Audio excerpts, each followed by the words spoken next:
if you did. Now we are being recorded. So I am going to go live. One moment, please. We're going to go live on Facebook. Will this meeting being recorded message disappear? Should we all mute or not mute? I always forget, so I'm not muting. Okay. Oh, one moment, please. Can I have a sip of your water, honey? Thank you.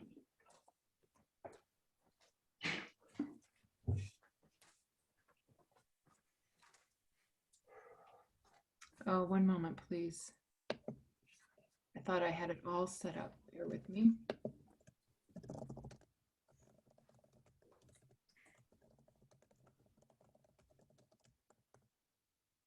Breathe cleaner.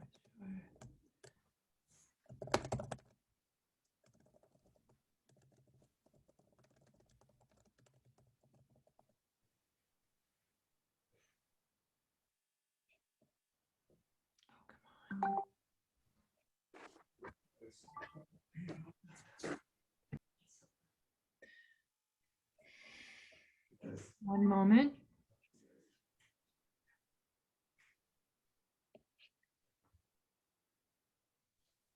Oh, I apologize. Just hang on just a second.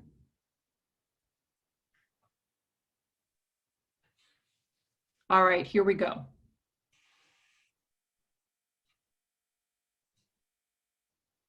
Preparing to live stream the meeting. Zoom to Facebook.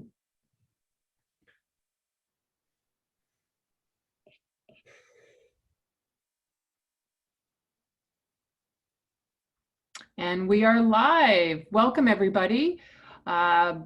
This is the press conference in support of Breathe Clean North Shore, Action Works, and MCAN's petition drop to the to MWEC, the Massachusetts Municipal Wholesale Electric Company, with over 1,000 signatures demanding MWEC take into consideration the concerns of advocates around the 60 megawatt proposed natural gas and oil powered peaker plant being proposed by MWEC for the town of Peabody, Massachusetts. With that, I am going to invite Sudie Smoller from Breathe Clean North Shore to start off this press conference.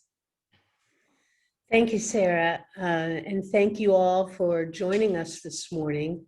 My name is Susan Smaller, and I'm here on behalf of Breathe Clean North Shore, BCNS for short, and it's a community organization based in Peabody, Mass. That was founded in response to the peaker power plant that MWEC has proposed to build in our community.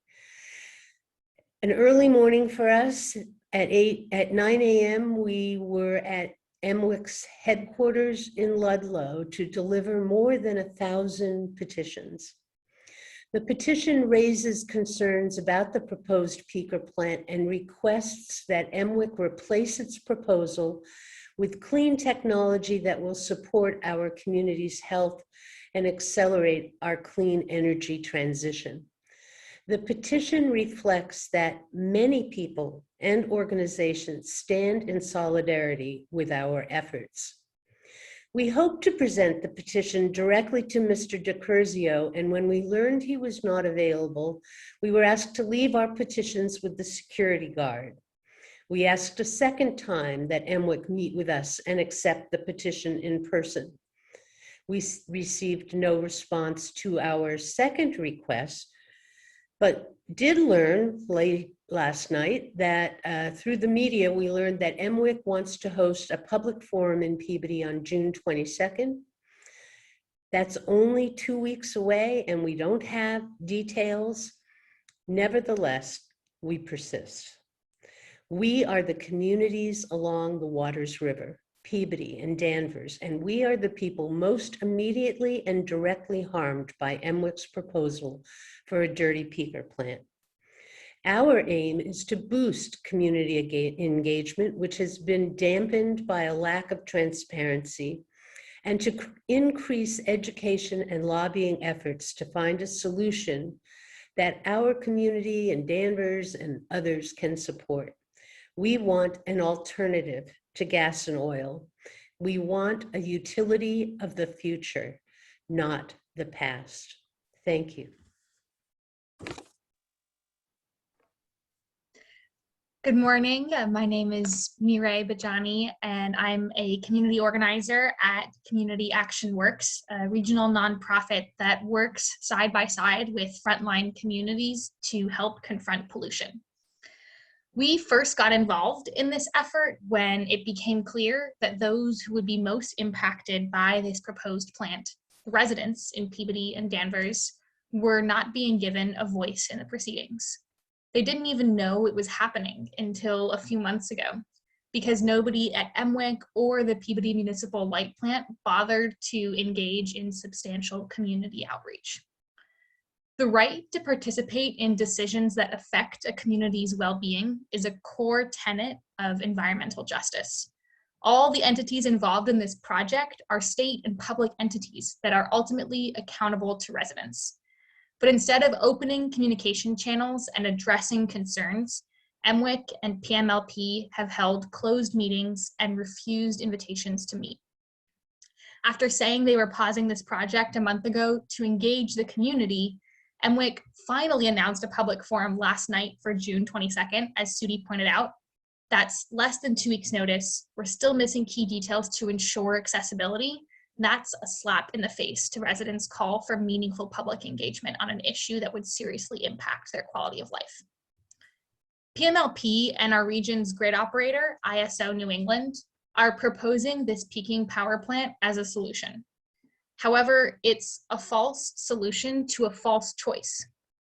Here's the real choice. Are our utilities going to continue to be one of the biggest barriers to meeting our climate and clean energy goals by keeping us hooked on fossil fuels? Or are we going to shift into the just and democratic grid of the future? We need an energy grid that is as visionary and hungry for change as communities like Peabody and others who are bearing the brunt of our dirty energy sources and climate change. To get there, residents like those in Breathe Clean North Shore need to be a part of the conversation. Thanks. Thank you, Sudi. Thank you, Mireille, for your comments.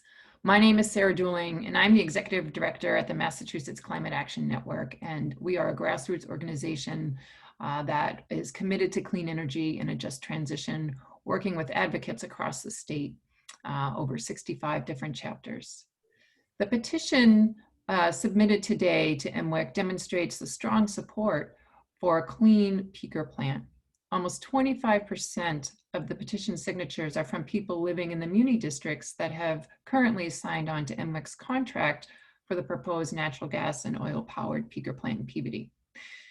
I want to emphasize a couple of points that have not yet been raised. And one, this first point, the peaker is actually a bad financial investment for ratepayers. MWEC's contract will straddle ratepayers with debt that they will be left paying even after the plant is closed, as part of the inevitable and necessary transition to a net zero future that Mireille alluded to. Ratepayers cannot afford this kind of stranded asset, not now. Clean technology has proved capable of addressing capacity needs at the utility scale. We hope that this petition motivates MWEC to work with residents in Peabody and across the 13 participating communities to replace this proposed peaker with a clean option that does prioritize community health and resilience. We look forward to MWEC's community meeting in Peabody on June 22nd at 6:30. We urge MWEC to also meet with the other 13 participating communities.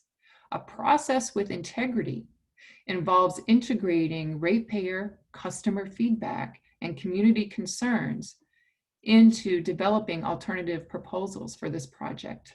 The civic culture of public utilities is predicated on residents playing a substantive role in directing their energy future.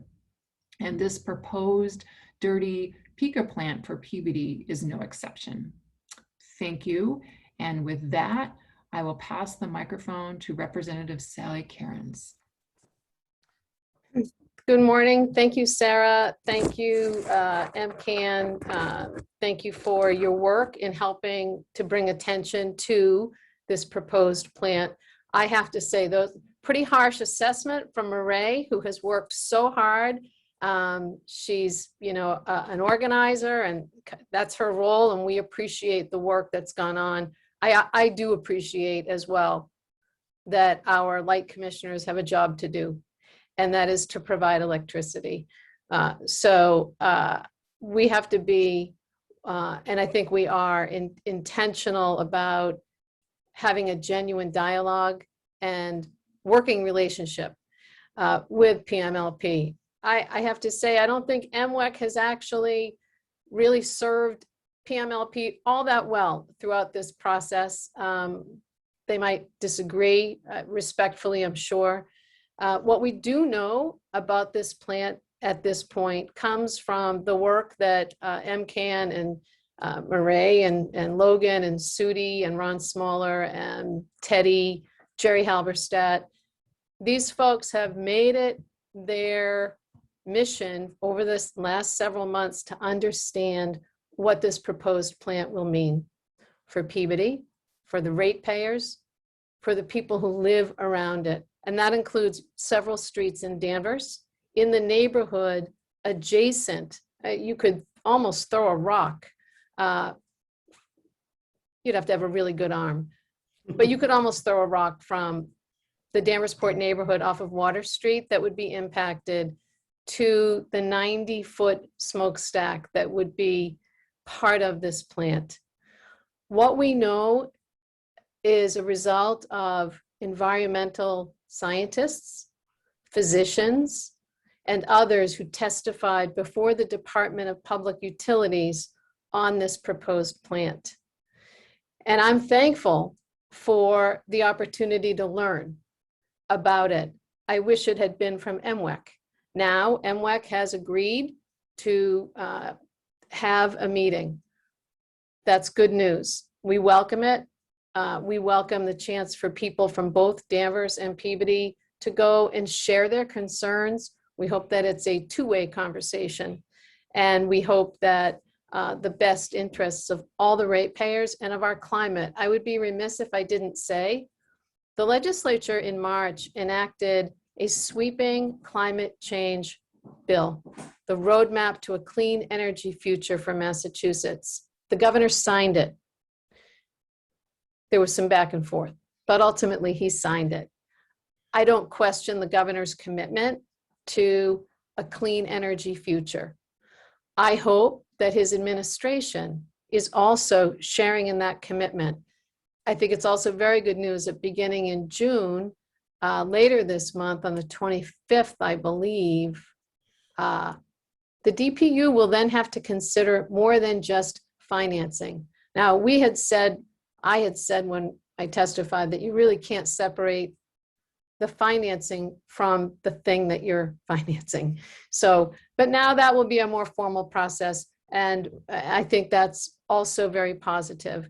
So I think we're moving in a good direction today. And I thank MCAN and Climate Action Network. And I do thank MWEC for hearing and saying, okay, we need to open this up. Many people, elected officials, not elected officials, many people have questions. Let's have that conversation. Thank you. Thank you so much, Representative Cairns. And with that, I know that we do have some press in the room. We are all available to answer any questions, Aaron and Scott, that you may have of any of us in terms of any specifics about the proposed plant, any questions about alternatives, any questions. Sudi can certainly talk more about the Breathe Clean North Shore local efforts that are happening in Peabody.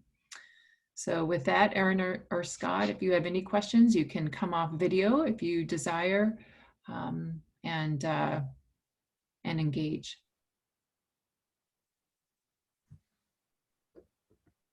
Hi, do you guys have like a copy of the petition that you guys handed in? Yes, we Is do. it possible for us to get sent that? I'm sure we can send it to you. I know it was many, many pages of 1,100 close to signatures. Yeah. I don't need all of the like signatures, but I just want to see what it is that people sign. Absolutely. We will make sure that you get a paper copy and we'll get you the link. Great, thank Yeah, you so much.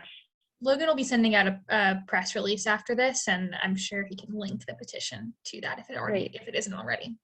Thank you guys. Thank you, Erin.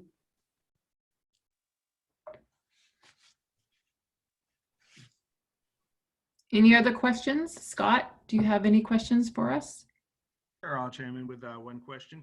With the public forum coming up in a couple of weeks, are you guys viewing this and are you guys taking it from MWEC as them trying to sell the public on the project, or have a conversation about the nature of the project? Like, do you basically think this is going to be them telling you why we have to do it this way, or do you honestly think that they might have a back and forth about some of the alternatives that they mentioned when they paused on May 11th?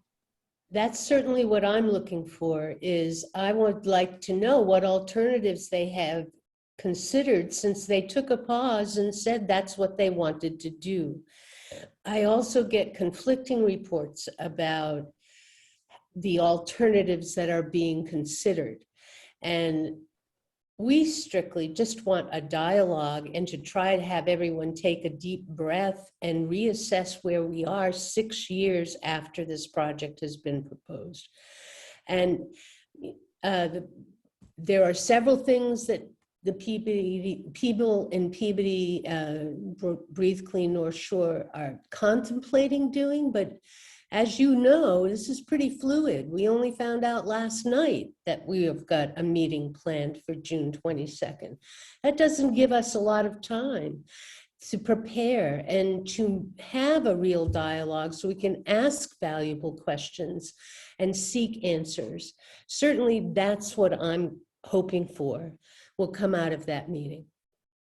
I'm going to be a little bit, I concur with Sudi, but I also feel that in the interest of truly vetting this fully, I will take MWEC at their word that they intend for this to be a full airing and not just they're presenting, thanks very much, and that's the end of it. There's a lot we would like them to hear that they need to hear. So, let's assume they're acting in good faith and that they truly do want to listen and to have a dialogue. And who knows, it might take more than one meeting with them to, and I really like what Sarah said about they need to have this meeting with every community that's invested in it and explore, based on today, people who went with us to the plant from South Hadley and Shrewsbury, they had the same issue of lack of transparency and they didn't know about this. I feel MWEC needs to go to each of those communities and hold a public forum like they're planning in Peabody.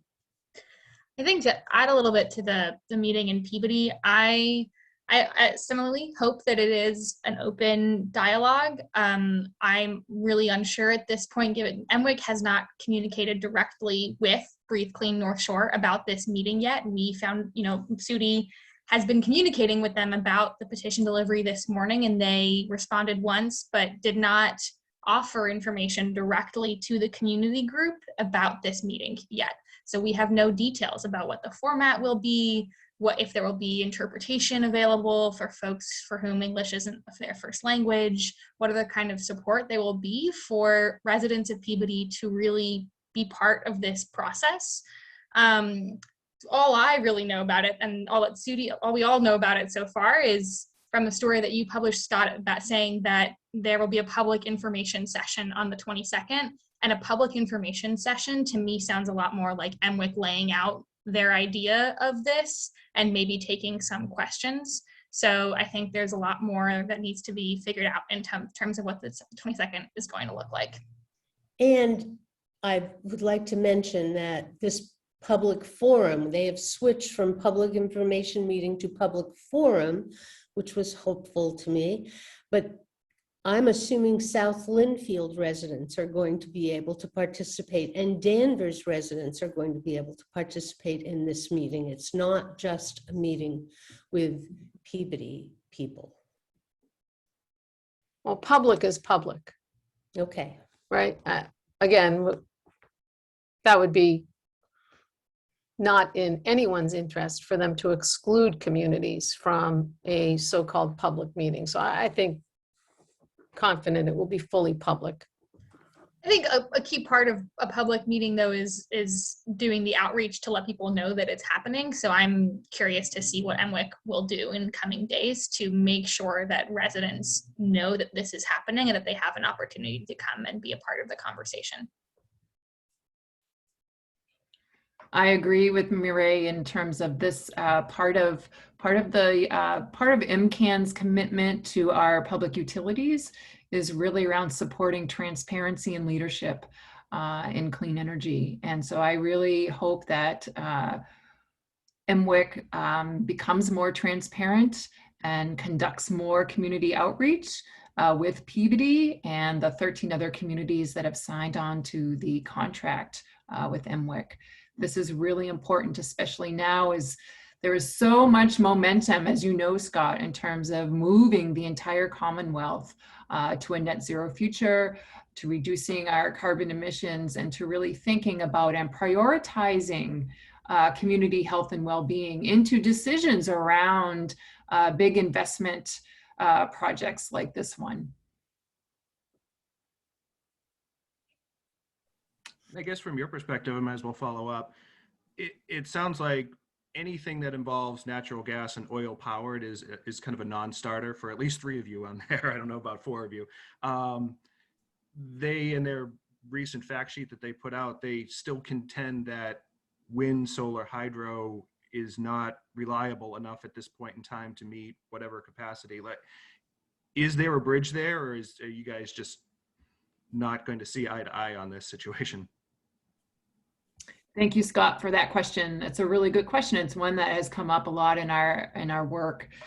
And I just want to maybe remind folks that MCAN, we are partnering with the Clean Energy Group. This is a nationally known group out of Vermont with expertise in developing clean energy technology options for dirty peakers. There are precedents of transitioning dirty peakers to clean across the country, especially in California and New York. And I believe it was just yesterday, the Tennessee Valley Association, TVA, made a decision to transition all of their dirty peakers to storage, to clean energy options. So there is nationwide movement that clearly indicates clean energy technologies can operate reliably at scale. And working with Clean Energy Group and some collaboration with the Rocky Mountain Institute, RMI, we will have some of those options available to support Breathe Clean North Shore in their conversations with MWEC about a clean peaker. And so again, I want to emphasize that more than anything, let's just take a pause. Let's revisit some of the assumptions behind this project. And let's think about different options. From MCAN's perspective, you're absolutely right, Scott. Natural gas is not a bridge. It's not a bridge. It's still emissions. And as you know, MLPs now, municipal light plants, per the Next Generation Roadmap Bill, are now required to meet net zero emissions standards by 2050. So in many ways, the MWEC's continued emphasis that this proposed dirty peaker is more efficient than existing dirty peakers, okay. But is that where we want to go? Is that the threshold of performance for MLPs that is acceptable? I think MLPs can have the incredible potential to be more assertive in their leadership on the clean energy transition and to involve community members in a substantive way. Again, these are public utilities, the preferred model in the Commonwealth for directing our energy future, because residents have a say in what kinds of energy sources that they want to see and what kinds of net zero future that they want to live into themselves and our grandchildren. So natural gas is not a bridge fuel for MCAN. The net zero future is that's our vision, that's our goal. And we know MLPs and we know MWEC can support MLPs in getting towards that end goal. Does that answer your question, Scott? Yes, it does for the most part. I guess one other quick follow-up, and you know, I'm not an expert in all this, so I've been getting a few questions that I've been trying to answer, or at least direct people to the forum or direct people to websites or whatever. A couple of people have brought up the idea of, since it is just a peak situation, it's only supposed to be used so however many hours a year. There could be some type of battery solution involved, and I wasn't sure whether that is also one of those, from your perspective, well, it's better than gas and oil, but there are environmental aspects of running a large like would that be something that you guys would think is an alternative? Or I don't even know for sure if it is an alternative, but would you guys consider that? Or would you guys still say, no, we don't want, I don't know, lithium batteries, I assume, we don't want that used on a large scale either? Right, another really great question, Scott. So again, we don't have the reports back from Clean Energy Group or RMI, but you do raise a really interesting question. You know, lithium batteries are a problem. However, again, taking a pause and really having a robust conversation with MWEC, with all of the participating communities on what scenarios, what pathways forward are acceptable. So what are the acceptable risks? What scenarios actually get us to a net zero future more quickly with minimal harm, especially for the local residents in Peabody that live really near the proposed site. So battery storage is on the table as one scenario to evaluate. So MCAN, we don't have the answers yet in terms of which clean technologies will work. What we do really want to do is support Breathe Clean North Shore, continue to work with our allies across the state to ask MWEC over and over to continue to meet with community groups, to have robust discussions about these scenarios going forward, and to understand the risks and the benefits for each proposal that is put forward to replace the natural gas and oil proposal that MWEC has put forward thus far. Hi, I have another quick question. So this June 22nd meeting is definitely after the 30-day minimum pause is supposedly over. Have you heard of any plans to extend that 30-day minimum pause? Like, is that, or are they going to start doing, like, going forward with the project again? I'm not sure if you've heard anything. I haven't, but.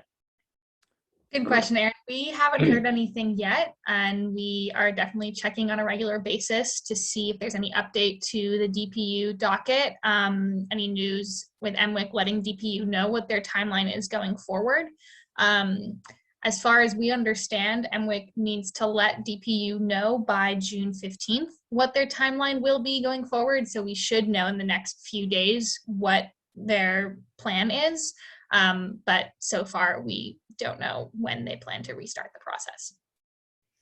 So my understanding is, sorry, but my understanding is that technically this is still in front of the DPU. This application, it's not like it's been withdrawn. Maybe in MWEC's mind, pause means they won't do anything with it for this time period, but it is before the Department of Public Utilities. And that is within the Environmental Affairs Secretariat in the Commonwealth. And so I think it would be great for, you know, people to continue to let the DPU know and to communicate with DPU. You can email, I think the chair is a fellow named Matthew Nelson at, it's on the mass.gov website, because it is still in front of them.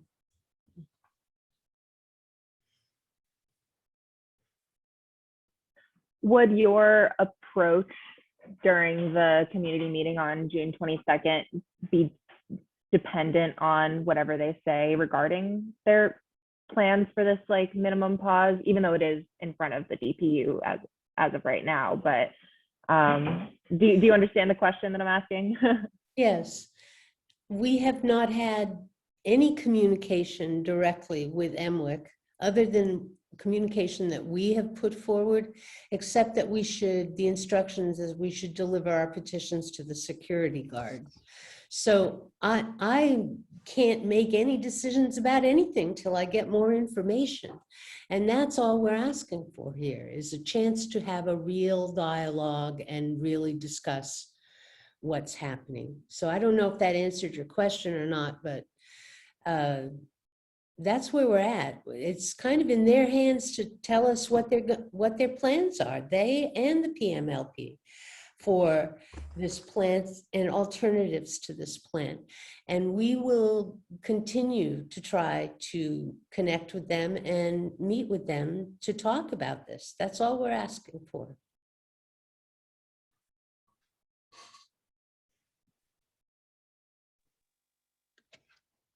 I am noticing the time, and I want to be respectful of everyone's time. It's 11:33, and so I just want to thank Erin and Scott for your wonderful questions, and thank Representative Cairns for her time today, incredibly valuable. And a big shout out to Mireille and Sudi. Stay tuned, everyone. This process is not over in many ways. It's just starting with the public meeting with MWEC again on June 22nd at 6:30 in Peabody. I forget the name of the center, begins with T. Terigian Community Life Center. There it is. Thank you, Rep. Cairns. And we hope to see everyone there who's interested in coming. And so thank you all for participating today. Thank you, Sarah. Thank you, Sarah.